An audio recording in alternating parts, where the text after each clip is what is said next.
Hello, this is Manav Ladda, and today we have learned a very important topic, that is on stock market. Why trading is important in stock market? Because as we can see in gold, real estate, bonds, mutual funds and banks, they have some kind of deficiency in it. But stock market is something where you can enter the stock market at any point of time, trade any amount and even take back the amount with a higher price. There are two types of stock market, that is the NSE, National Stock Exchange, and the BSE. There are two fundamentals of stock market. One is the technical analysis, where you have to trade for a long time, and then we have the fundamental analysis, where we can take out the fundamental of the company, that is the profit and loss or the balance sheet of the company, and we can trade for a short time.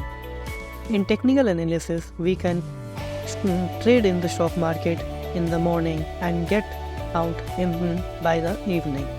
Then in module 17 we have learned about the technical analysis, where we have learned about the volume, in which it depends upon the company how many people are there and what is the share of the company.